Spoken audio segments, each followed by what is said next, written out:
할렐루야. 오늘 하나님의 벗이라는 제목으로 여러분과 은혜를 나누겠습니다. 여러분은 누구와 가장 친해지고 싶습니까? 당연히 모든 크리스찬의 바람은 우리 하나님과 좀 더 친밀해졌으면 좋겠다가 되겠죠. 하나님과 멀어지고 싶은 사람은 없을 것입니다. 그럼 어떻게 해야 하나님과 친해질까요?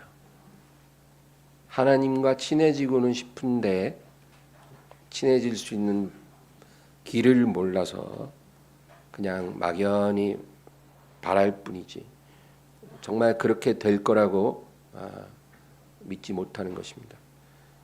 여러분, 우리가 어떤 사람을 보고 너무 호감이 가요. 저 사람과 내가 친구가 됐으면 좋겠다. 그런데 어떻게 가까이 다가가서 친해질 수 있는 방법이 없을 때가 있잖아요. 방법을 알면 얼마나 좋겠어요. 우리 하나님과 친해지는 것도 다르지 않습니다. 하나님과 친해지기 위해서는 한 가지 중요한 원칙이 있어요. 내 방식을 고집하면 안 된다는 거죠. 여러분, 우리가 대통령을 만난다고 하면 대통령 만나는 일이 어디 쉬운 일입니까? 일생에 한 번 있을 수도 없는 일이잖아요. 근데 뭐 내가 막 원하는 장소에 내가 원하는 시간에 오십시오 이러면 되겠습니까? 어렵죠. 대통령에게 맞춰야죠. 워낙 바쁘시고 높으신 분이니까. 우리 하나님을 우리가 섬길 때도 같은 원리입니다. 우리 하나님을 가까이 하고 섬기는데 내 방식 고집하면 안 된다는 거죠. 하나님의 방식을 알고 하나님이 열어놓으신 그 길로서 우리가 하나님께 가까이 가야 하는 것입니다. 하나님이 원하시는 방식이 무엇일까요? 성경에 기록이 되어 있습니다. 우리가 성경을 아주 주의 깊게 연구해야 되는 이유가 성경을 통해 우리는 하나님을 온전히 알 수 있기 때문에 다른 방법으로는 하나님을 알 수 없어요. 하나님이 계시다는 것은 우리가 뭐 자연을 통해서도 알 수 있고 하지만 하나님이 어떤 하나님인지, 하나님의 성품이 무엇이고, 하나님이 뭘 원하시고, 무엇을 기뻐하고, 무엇을 미워하는지 성경이 아니고는 우리가 알 수가 없어요. 그래서 성경을 통해서 하나님을 알아야 합니다. 그리고 하나님이 어떤 방식으로 우리와 관계를 맺고 싶어 하는지를 알아야 우리가 하나님과 친밀하게 될 수가 있다는 것입니다. 우리 하나님이 우리를 가까이 하는 방식을 두 가지로 간단히 요약하면 첫째는 하나님을 믿으라는 것입니다. 이게 제일 중요한 원칙이에요. 하나님을 믿어야죠. 하나님 우리 눈으로 볼 수 없고 들을 수 없잖아요. 그러니까 하나님을 일단 믿어야 합니다. 뭐 보여주세요. 믿겠습니다. 이렇게 해서는 하나님을 가까이 할 수 없어요. 그런 건 하나님의 방식이 아니에요. 네 하나님을 시험하지 말라 그랬잖아요. 보여주면 믿겠습니다. 이거는 시험하는 거고 하나님과 거래하겠다는, 높으신 분과 거래할 수 있나요? 안 됩니다. 일단 먼저 믿으라는 거예요. 요한복음 14장 1절입니다. 너희는 마음에 근심하지 말라. 하나님을 믿으니 또 나를 믿으라. 믿으라는 말씀 많이 하십니다. 두 번째는 하나님을 알아야 합니다. 믿기만 하면 안 돼요. 믿고 나서 하나님을 알아야 합니다. 하나님을 알기 위해 노력해야 합니다. 호세아 6장 3절. 그러므로 우리가 여호와를 알자. 힘써 여호와를 알자. 그의 나타나심은 새벽빛같이 어김없나니 비와 같이 땅을 적시는 늦은 비와 같이 우리에게 임하시리라 아니라. 6절입니다. 나는 인애를 원하고 제사를 원하지 아니하며 번제보다 하나님을 아는 것을 원하노라. 하나님을 믿는 사람이 하나님을 알지 못하면요, 그 믿음은 공허한 것입니다. 믿기는 믿는데 믿는 대상이 어떤 분인지를 몰라요. 이것처럼 공허한 게 어디 있습니까?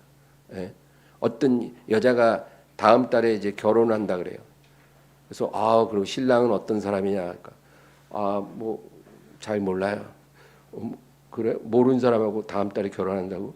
뭘 알고 있니? 뭐 이름 알고요. 전화번호 알아요. 뭐 하는데 몰라요. 집이 어딘데 어디 경기도 어디쯤 산다 그러는데 몰라요. 아무것도 몰라요. 그런데 다음 달에 결혼하겠대요. 그냥 좋아서 한대요. 말이 됩니까, 여러분? 말이 안 되잖아요. 하나님을 믿는다고 하는데 하나님이 어떤 분인지 몰라요. 공허한 믿음입니다. 그런 믿음은 자기를 구원하지 못하고 하나님을 기쁘시게 할 수가 없어요. 하나님을 아는 만큼 그 믿음은 강화되는 것입니다. 우리가 하나님을 아는 지식이 커져갈수록 믿음도 비례해서 커져가는 거예요. 오늘날 대부분의 신자들이 하나님의 도우심을 구하면서 하나님을 알려고는 하지 않습니다. 하나님의 도움을 구해요. 날 도와달라고, 나를 구원해달라고, 내 기도에 응답해달라고. 그런데 하나님을 알려고 안 해요. 자기가 하나님을 충분히 알고 있다, 이 정도면 충분하다 생각을 하는 것 같아요. 그렇지 않습니다. 우리가 어떻게 하나님을 충분히 알 수 있습니까? 예레미야 9장 23, 24절입니다. 여호와께서 이와 같이 말씀하시되 지혜로운 자는 그의 지혜를 자랑하지 말라. 용사는 그의 용맹을 자랑하지 말라. 부자는 그의 부함을 자랑하지 말라. 자랑하는 자는 이것으로 자랑할지니 곧 명철하여 나를 아는 것과 나 여호와는 사랑과 정의와 공의를 땅에 행하는 자인 줄 깨닫는 것이라. 나는 이 일을 기뻐하노라. 여호와의 말씀이니라. 너희는 너희의 지혜와 용맹과 부함을 자랑하지 말라는 거야. 너희가 이 세상에서 소유한 것들은 자랑하지 말라. 너희는 오직 명철하여 나를 아는 것과 내가 사랑과 정의와 공의를 땅에 행하는 자인 줄을 깨닫고 그것을 자랑하라. 그러니까 하나님 아는 지식을 자랑하는 거예요. 하나님과 관계가 밀접하다는 그것을 자랑해야 한다는 겁니다. 내가 누구인 줄 알고 나를 자랑하라. 그러니까 성도의 자랑은요, 하나님이어야 합니다. 하나님에 대해서 자랑하지 않고 우리가 뭘 자랑하며 살까요?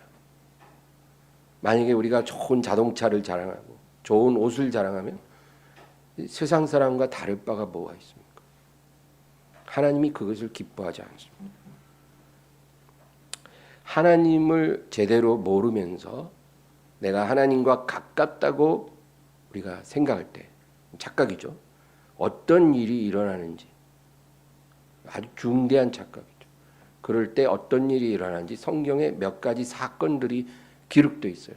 그 사건들이 주는 교훈은 동일한 겁니다. 레위기 10장 1절 2절입니다. 아론의 아들 나답과 아비후가 각기 향로를 가져다가 여호와께서 명령하시지 아니하신 다른 불을 담아 여호와 앞에 분향하였더니 불이 여호와 앞에서 나와 그들을 살피매 그들이 여호와 앞에서 죽은지라. 지금 이 사건이요, 어떤 배경이냐? 이제 이스라엘 백성이 애굽에서 나왔어요. 그리고 이제 모세의 인도로 광야를 지납니다. 이제 하나님의 백성인 거예요. 하나님이 모세를 통해서 이 하나님 나라의 법도를 내려주셨어요. 하나님 나라의 법이 있잖아요. 그래서 십계명을 주시고 또 여러 가지 제사법, 제사를 어떻게 드리라. 또 무슨 정결법, 정결하게 되기 위해서 어떻게 하고, 그리고 사회법, 사람과의 관계에서 어떻게 하고, 여러 가지 도덕법, 그리고 1년에 지킬 절기들, 이런 여러 가지 법도를 모세를 통해서 이제 주신 거죠. 그게 뭐냐면 너희는 너희 마음대로 너희 방식대로 나를 섬길 수 없다라는 거예요. 너희가 만약에 내 백성이 된다면 너희는 반드시 나의 나라에서 내가 세운 방식대로 그 법도를 따라서 나에게 나와야 한다는 거예요.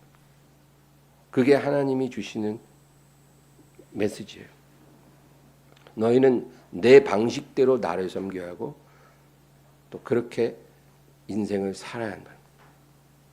그래야만 내가 너희 하나님이 되고 너희가 나의 백성이 되고 너희가 하는 모든 일에 내가 함께하여 복을 주리라.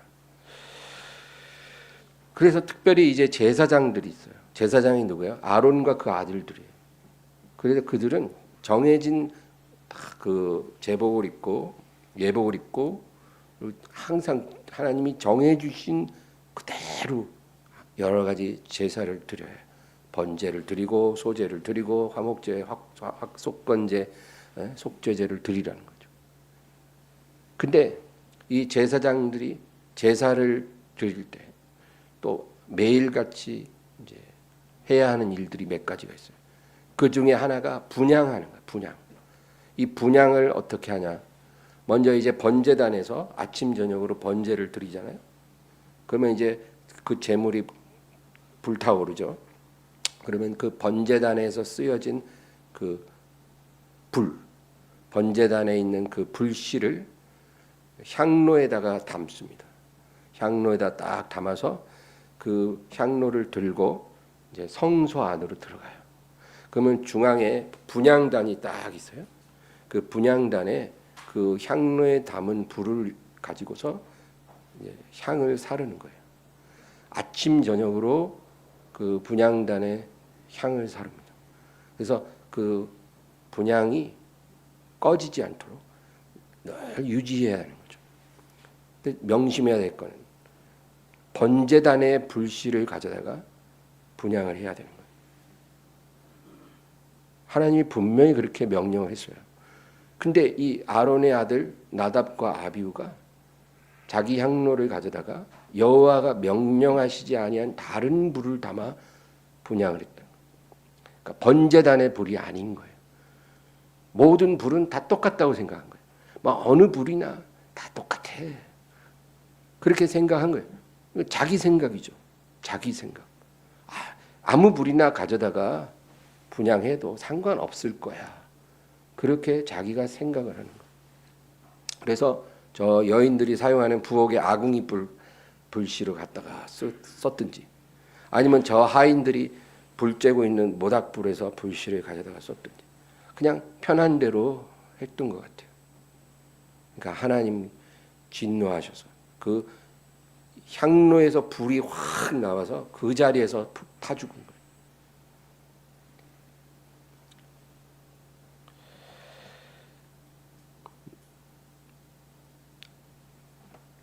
모든 불이 다 같은 불이라고 생각을 한 거는 하나님의 생각이 아니고 그냥 자기의 생각이었던 거예요. 그들이 죽은 것은 하나님을 믿지 않아서 죽은 게 아니라 하나님을 알지 못해서 죽은 거예요. 여러분 믿는 것으로 부족해요. 믿었으면 하나님을 알아야 돼요. 그래서 하나님을 알고 하나님의 방식을 알고 그 방식으로 하나님을 섬겨야 그것이 복이 되는 거예요. 그냥 믿기만 하면 내 방식대로 믿어도 상관없으리라. 그건 내 생각이에요. 그렇게 해서 나답과 아비후가 죽은 거예요. 그 시점이 이제 이스라엘이 막 출범할 때예요. 이제 제사법이 딱 세워지고 이제 제사장들이 이제 막 만드는 옷을 탁 입고 이제 뭔가 이제 해보려고 할 때 그 일이 일어난 거예요. 하나님이 그렇게 행하신 이유가 뭐겠어요? 너희 마음대로 함부로 나에게 다가오지 마라. 내가 명한 대로 나를 섬겨야지. 너희 생각대로 너희 방식대로 그냥 그렇게 쉽게 나를 섬겨서는 안 된다. 그거를 가르쳐 주신 거죠. 이와 비슷한 일이 초대 예루살렘 교회에서도 일어났어요. 처음에 이제 예루살렘 교회가 시작됐잖아요. 이제 교회가 막 시작됐어요. 막 성령의 불이 뜨거워요. 그 예루살렘 교회 이제 베드로의 설교로 하루에 3,000명이 회개하니까 한순간에 막 엄청 부흥한 거예요. 120명이 성령 받았었는데 거기서 막 폭발이 일어나가지고 막 3,000명이 이제 입교를 하고 이런 상황이에요. 그러니까 교회가 막 정신이 없겠죠. 막 엄청 부흥하는 아주 즐거운 시간이에요. 근데 그때 어떤 비극이 하나 일어났어요. 아나니아와 삽비라 부부가 같은 날에 베드로 사도 앞에서 심장마비로 쓰러진 거죠. 그들의 잘못은 성령을 속이려 했다는 거예요. 교회 안에 운행하시는 이 성령을 속일 수 있을 거라고 생각한 거예요. 그러니까 이것도 뭐냐면 하나님을 모르는 거예요. 성령을 모르기 때문에 이런 생각을 한 거죠. 사도행전 5장 3절 4절. 베드로가 이르되 아나니아야 어찌하여 사탄이 내 마음에 가득하여 내가 성령을 속이고 땅값 얼마를 감추었느냐. 땅이 그대로 있을 때 아니며 판후에도 내 마음대로 할 수가 없더냐. 어찌하여 이 일을 내 마음에 두었느냐. 사람에게 거짓말한 것이 아니요 하나님께로다. 그러니까 사실 여러분 하나님께 예물을 드리는 거는 누가 강요해서 해서는 안 돼요. 하기 싫은데 억지로 하면 그건 하나님이 받지도 않아요. 그러니까 억지로 하는 건 하나님이 싫어하시기 때문에 강요하면 안 되는 거예요. 교회는 어떤 이유로든지 간에 건축을 하든 뭐가 됐든 간에 이렇게 그런 경우 있잖아요. 장로님은 얼마씩 하시고 권사님은 얼마씩 하시고 그런 방법은 하나님의 방법이 아니에요. 그렇게 해서 억지로 드리는 건 하나님이 기뻐하지도 않아요. 그래서 무엇이든지 하나님께 드리는 것은 자원하는 마음으로 기쁨 가운데 믿음으로 드려야 해요. 그것이 얼마가 됐든 무엇이 됐든. 그러니까 초대교회에서도 뭘 드릴 때 누가 강요한 것도 아니에요. 드려도 그만, 안 드려도 그만이에요. 근데 이 아나니아와 삽비라는 성령을 속일 수 있을 거라고 생각하고 땅값을 일부만 드리면서 이게 전부라고 그렇게 거짓말해서 막 칭찬을 듣고 싶었던 거예요. 야, 이렇게 훌륭한 믿음이 있다 이런 식으로. 그런데 이런 일은 지금도 많이 일어나잖아요. 근데 이 초대교회가 시작될 때이기 때문에 하나님이 경종을 울리는 거예요. 만약에 지금도 이렇게 하시면 너무나 많은 사람이 죽어야 되기 때문에 그렇게 안 하시는 거예요. 하나님의 기준이 바뀐 게 아니고 하나님이 너무 많이 죽일 것 같아서 지금 기다리고 인내하시는 거죠. 하나님의 기준은 동일해요. 근데 이 초창기에는 이제 하나의 경종을 울리는 이 사건이 있어야 되거든요. 그래서 아나니아와 삽비라가 죽었습니다. 교회에서 공개적으로 거짓말을 하는 것은 사람에게 하는 것이 아니라 하나님께 하는 거짓말이죠. 한 가지만 더 살펴보겠습니다. 사무엘하 6장을 보면 여러분 아시는 웃사의 죽음 이야기가 나와요. 이 이야기는 그 배경이 뭐냐? 이스라엘이 엘리 대제사장 때 이제 하나님의 궤를 블레셋과의 전쟁에서 빼앗깁니다. 전쟁에서 패했고 그리고 그 전쟁터에 들고 나간 언약궤를 빼앗겨요. 그리고 엘리의 두 아들 홈리와 비누아스는 그날 다 죽어요.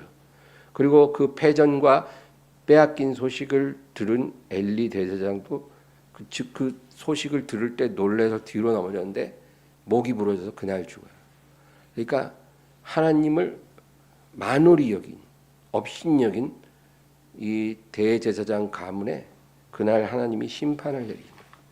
며느리도 유산하고 유산이 아니라 죽죠. 산통 끝에 죽고 그 집안에 비극이 일어났어요. 그래서 이 하나님의 궤가 블레셋에 빼앗겨요. 근데 블레셋의 진영에 있을 때 막 재앙이 일어나니까 결국 견디다 못해 블레셋이 돌려보내요. 궤를. 그래서 이 궤가 아비나답의 집에 아비나답이라는 사람의 집에 머뭅니다. 그래서 약 20년 정도를 아비나답 집에 안치가 돼요. 그래서 이 다윗이 나중에 왕이 돼서 이 하나님의 궤를 아비나답의 집에서 예루살렘으로 옮기려고 하는 거예요. 그런 당연한 일이죠. 그래서 그 복된 날, 그 아비나답의 두 아들 중에 웃사가 그 새 수레를 몰고 이제 하나님의 괴가 그 수레에 실립니다. 이동하는 방식도 물론 당연히 잘못됐죠. 근데 가는 중에 소들이 뛰므로 막 괴가 막 흔들리니까 이 웃사가 반사적으로, 자동 반사적으로 막 하나님의 괴가 막 흔들리니까 이렇게 괴를 탁 잡은 거예요. 사실 우리도 그 자리에 있었으면 똑같은 행동을 했을 거예요. 이거는 아주 자동 반사적인 겁니다. 근데 하나님이 그 자리에서 웃사를 쳐서 심장마비로 죽어요. 그러니까 난리가 난 거예요. 너무나 복된 날에 20년 동안 하나님의 괴를 모신 그 아비나답의 아들이 그 자리에서 죽음을 당하니까 모든 사람이 진짜 깜짝 놀랐어요. 여러분, 하나님이 이 한 번의 실수로 웃사를 죽인 것일까요? 그렇지는 않아요. 아주 멀쩡한 훌륭한 사람인데 그날 한 번에 어쩌면 웃사는 죽을 때까지도 자기가 왜 죽었는지도 모를 거예요. 뭘 잘못했는지 모를 거란 말이죠.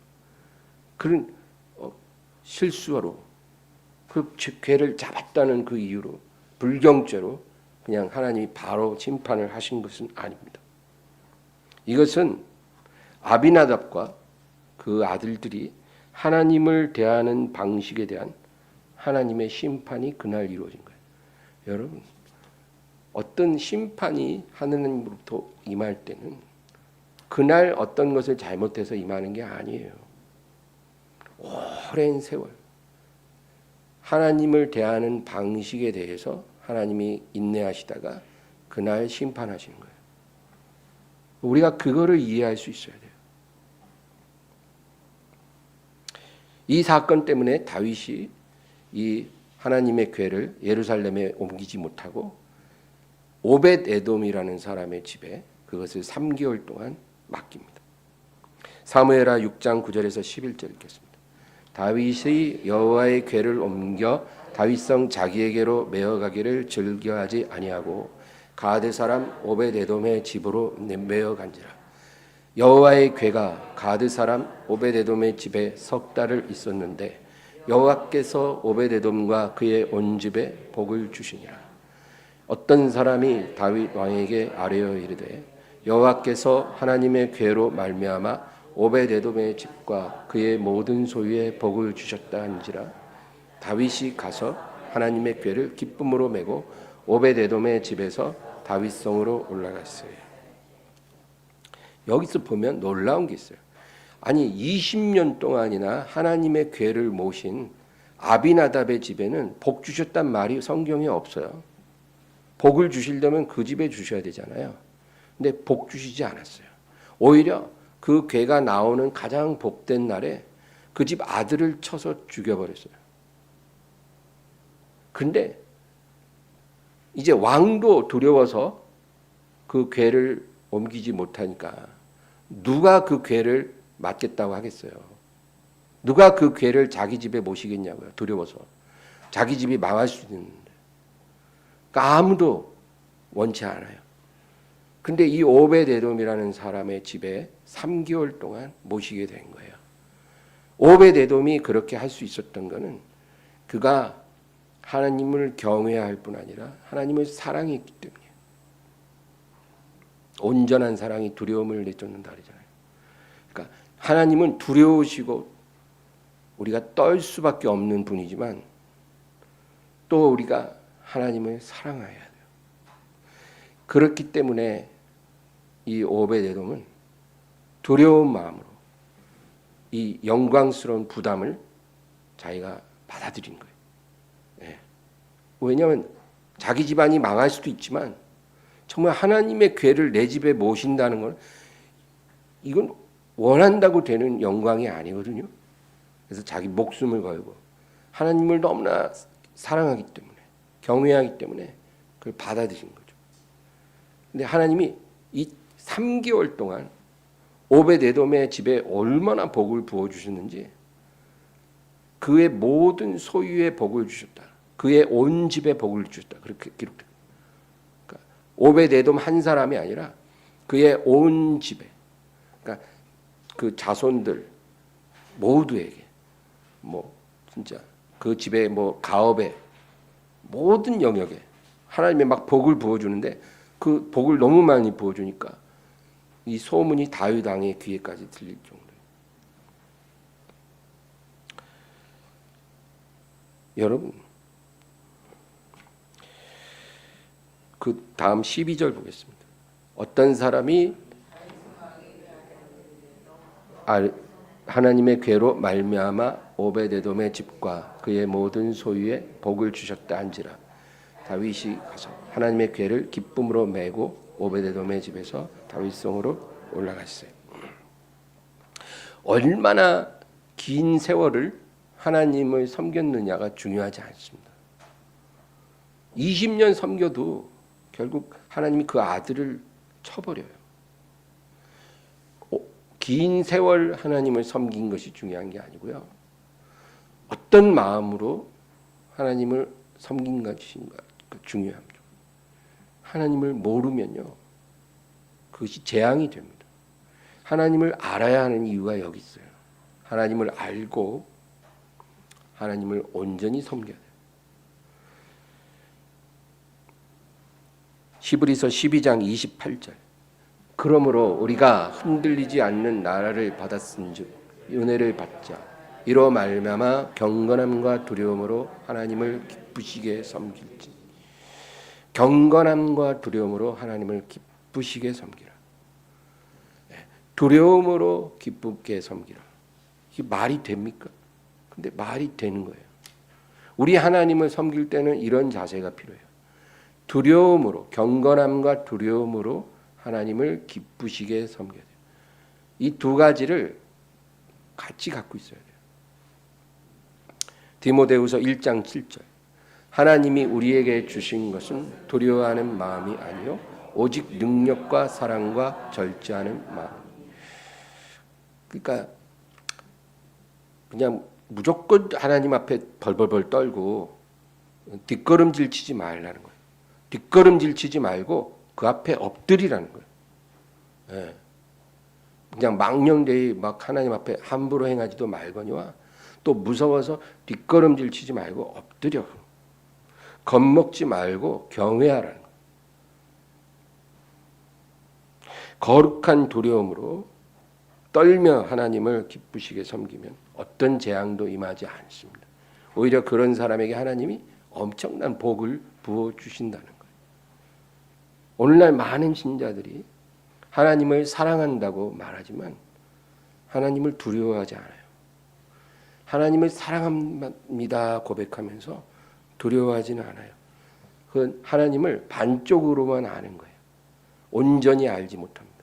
그래서 이런 비극이 우리에게도 일어날 수 있는 거예요. 사랑은 하는데 두려움은 없어요. 그러면 망령된 행동을 하기가 쉬워져요. 사랑과 자비가 무한하신 하나님 이렇게 기도하잖아요. 근데 마땅히 두려워하고 떨며 경배해야 될 우리 하나님 이렇게 기도는 안 해요. 부담스러운 거예요. 그런 하나님은 믿고 싶지 않아요. 그래서 그건 약간 제쳐두고 사랑과 자비와 긍휼과 인자가 무한하신 하나님 늘 이렇게만 기도합니다. 그러니까 하나님을 반쪽으로만 알고 하나님 수염 막 잡아당기는 거예요. 하나님 막 얼굴 밟고 지나가는 거예요. 하나님의 눈을 손가락으로 찌르는 거예요. 두려우신 하나님은 구약의 하나님이고 신약의 하나님은 은혜와 사랑이 풍성하신 하나님 아닌가. 이렇게 생각하는 사람들도 너무 많아요. 여러분 정말 구약의 하나님과 신약의 하나님은 다른 하나님입니까? 아니면 같은 하나님인데 성향이 완전히 바뀌신 건가요? 시대가 바뀌었으니까 시대의 트렌드를 따라서 그 옛날 방식으로는 안 되니까 이제 현대 방식으로 바뀌신 건가요? 아닙니다. 하나님은 사랑의 하나님이시고 공의의 하나님이시고 두 가지가 같이 계신 하나님이에요. 긍휼이 많으실 뿐 아니라 두려워해야 할 하나님이신 거예요. 히브리서 12장 28, 29절. 그러므로 우리가 흔들리지 않는 나라를 받았은즉 은혜를 받자. 이로 말미암아 경건함과 두려움으로 하나님을 기쁘시게 섬길지니 우리 하나님은 소멸하는 불이심이라. 소멸하는 불이라 그러잖아요. 이게 구약 성경이 아니에요. 신약 성경이에요. 소멸하는 불이에요. 구약 시대에 나답과 아비후를 죽이신 하나님. 소멸하는 불이에요. 향로에서 불이 나왔잖아요. 그 나답과 아비후를 죽이신 하나님, 아비나답의 집을 심판하신 하나님이고, 그리고 초대교회 아나니아와 삽비라를 죽이신 하나님, 지금 이 자리에 계신 하나님도 바로 그 하나님이에요. 하나님은 변하지 않았어요. 하나님이 만약에 오래 참지 않으셨다면 우리도 다 그렇게 멸망했을 거예요. 많은 사람들이 하나님에 대한 두려움이 너무 없습니다. 두려움이 없으니까 죄를 버리질 않아요. 죄를 슬퍼하지도 않아요. 내가 죄를 갖고 있는데 죄를 버리려고 안 해요. 왜? 하나님이 두렵지 않거든요. 어떤 사람은 그래요. 온전한 사랑이 두려움을 내어 쫓는다고 하지 않았냐. 아, 우리가 사랑하니까 하나님 두려울 필요 없다는 거예요. 그게 맞습니까? 성경은 온전한 사랑이라고 그랬어요. 온전한 사랑. 그 온전한 사랑이라는 것은 마치 예수님이 우리를 위해 자기 목숨을 준 것 같은 사랑이에요. 예, 사람이 자기 친구를 위해 목숨을 버리면 이보다 더 큰 사랑이 없다 그랬잖아요. 그러니까 우리도 예수님을 위해서 죽을 수 있는 그 정도로 예수님을 사랑하잖아요. 그러면 두려움이 사라지는 거예요. 예, 더 이상 두려움은 초월해 버리는 거예요. 너무 사랑하니까 그 사랑과 경외가 그냥 합쳐져 버리는 거예요. 하나님을 위해서 자기 목숨을 드릴 수도 있는 사람이 하나님의 얼굴에 침을 뱉겠습니까? 하나님을 온전히 사랑하면 두려움은 의미가 없죠. 그러나 우리가 그렇게 온전하게 사랑하지 못하거든요. 그러니까 우리 사랑 너무나 부족하거든요. 근데 사랑은 그렇게 손바닥만한 사랑 가지고 있으면서 두려움은 없어요. 문제가 되는 거예요.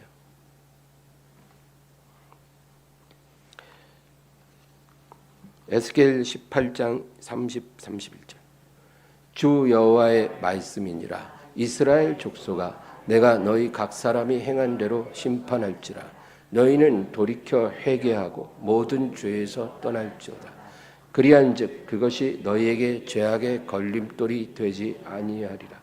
너희는 너희가 범한 모든 죄악을 버리고 마음과 영을 새롭게 할지어다. 이스라엘 족속아, 너희가 어찌하여 죽고자 하느냐.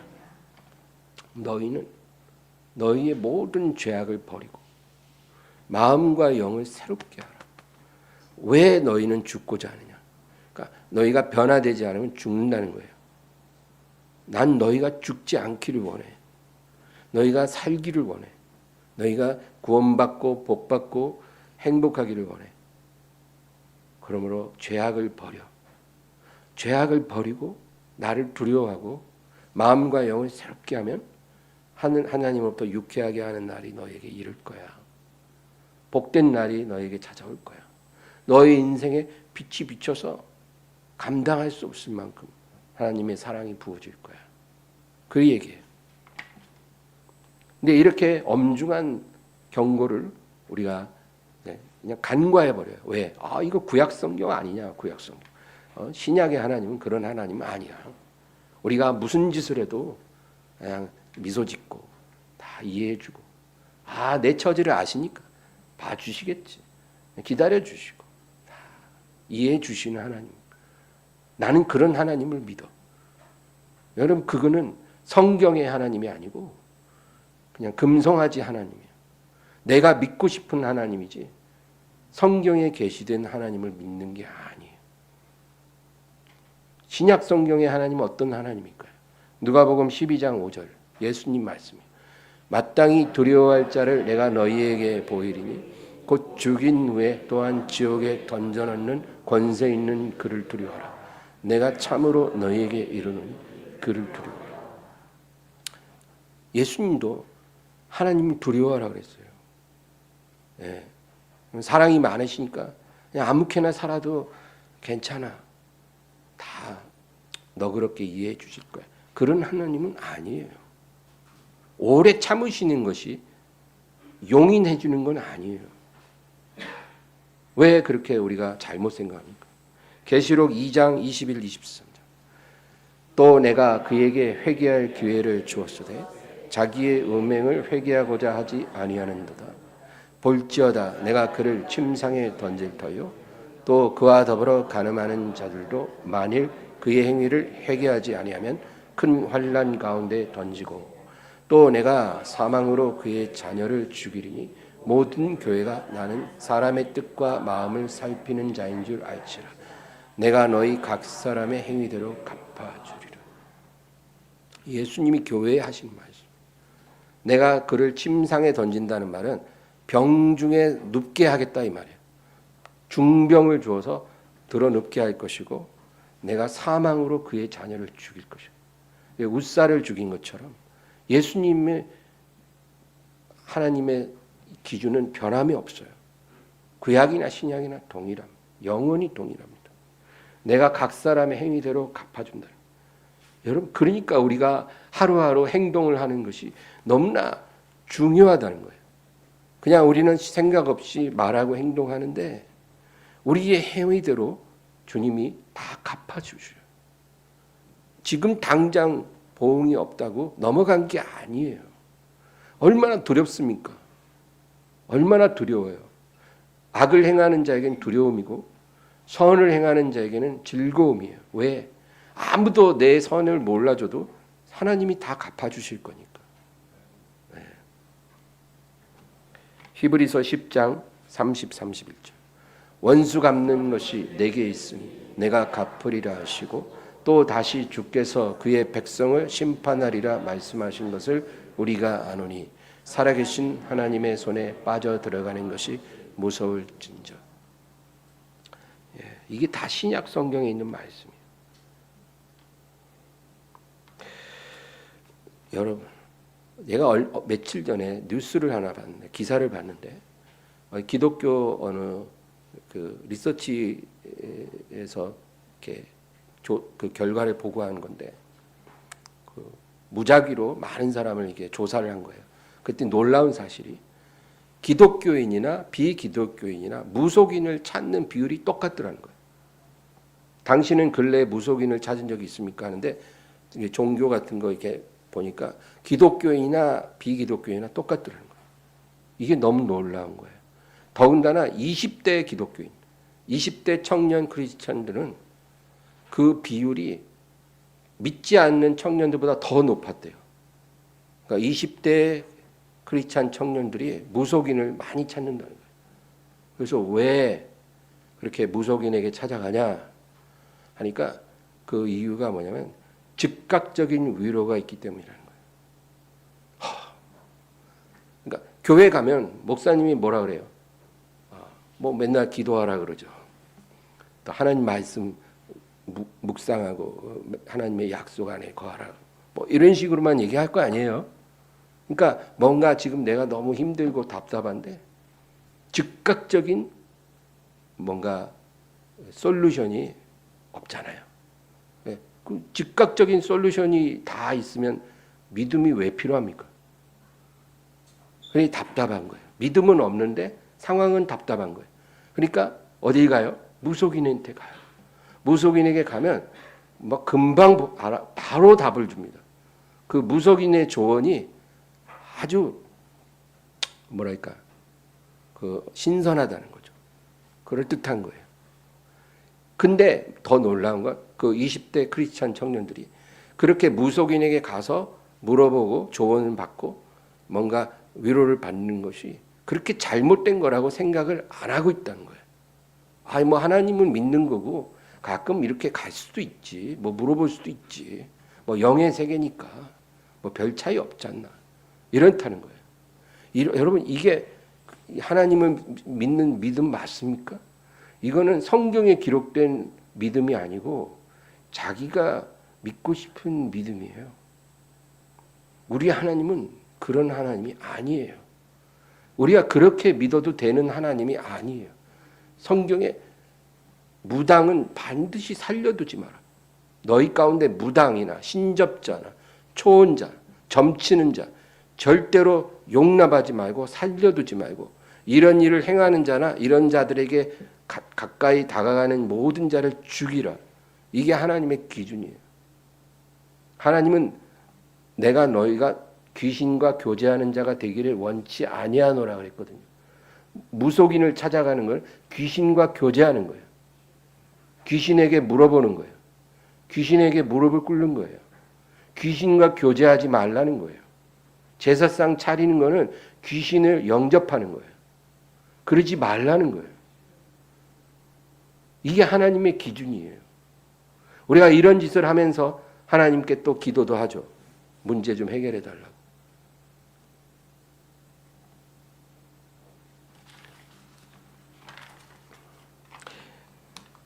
성경은 아브라함이라는 사람이 하나님의 벗이라고 말합니다. 야고보서 2장 23절.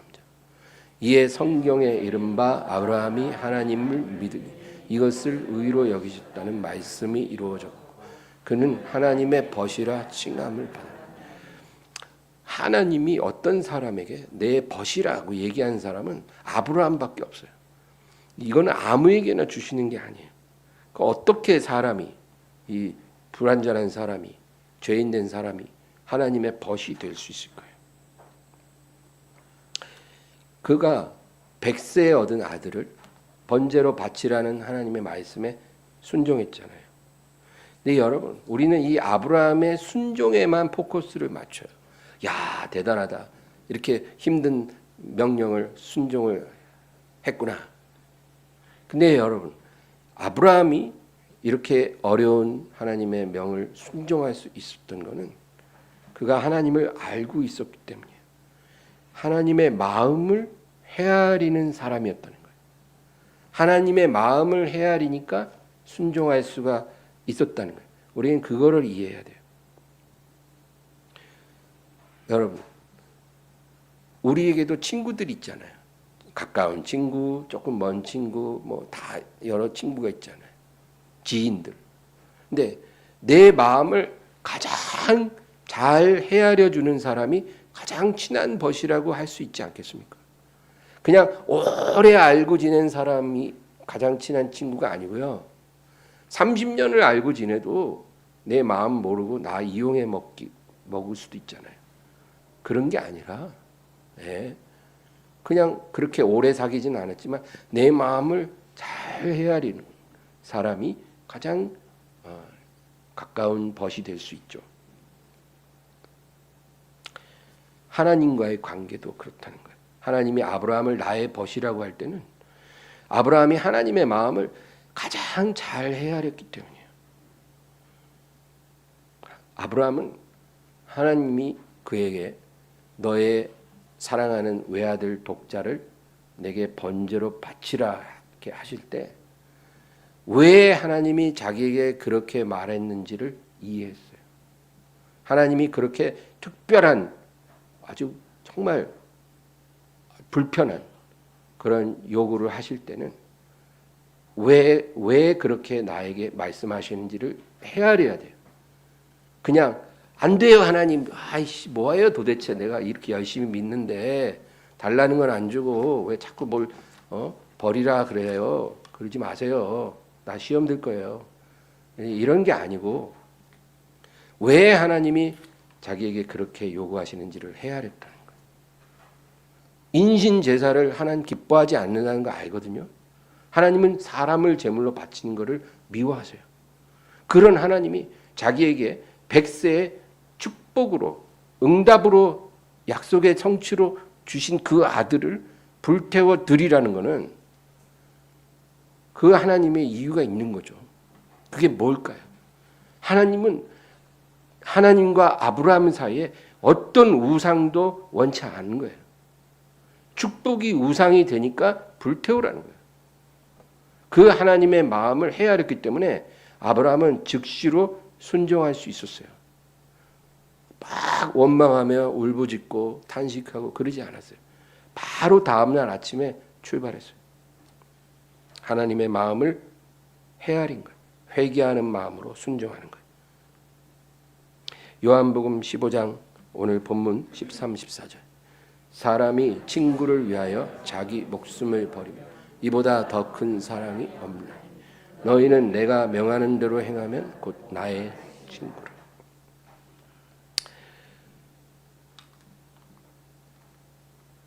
주님의 마음을 헤아리는 사람, 하나님의 마음을 헤아리는 사람, 그 사람이 주님의 어떤 명령이든 순종하는 게 가능한 거예요. 그냥 뭐 로봇같이 무조건적으로 순종, 이게 아니에요. 그게 되지가 않아요. 우리도 다 인격이 있고 자아가 있기 때문에 그게 쉽지 않아요.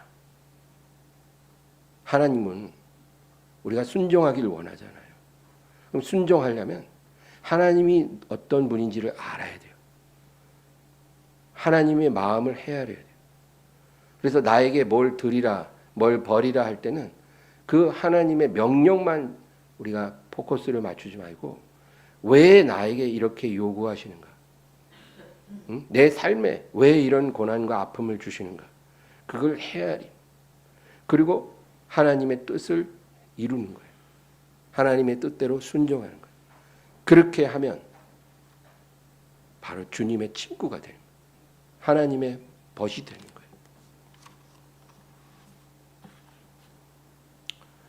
여러분, 우리도 아브라함처럼 하나님의 마음을 헤아려서 하나님이 나의 벗이라고 해줄 만큼 그런 사람이 되기를 소원하며 살기를 원합니다. 기도하겠습니다. 하나님 아버지, 감사합니다. 오늘도 주님을 의지하게 하시고 주여 믿기만 할 뿐 아니라 하나님을 알게 도와주시고 하나님의 마음을 헤아리는 자가 되게 하소서. 하나님과 인격적으로 동행하며 주님의 벗이 되고 친구가 되는 그런 저희들이 될 수 있도록 도와주시옵소서. 나의 방식이 아니라 하나님의 방식을 따라 주님을 섬길 수 있도록 도와주시옵소서. 오 하나님, 하나님의 마음을 흡족하게 하고 기쁘시게 할 수 있도록 도와주시옵소서. 아브라함과 같이 하나님의 친구가 되게 도와주시옵소서. 예수님의 이름으로 기도합니다. 아멘.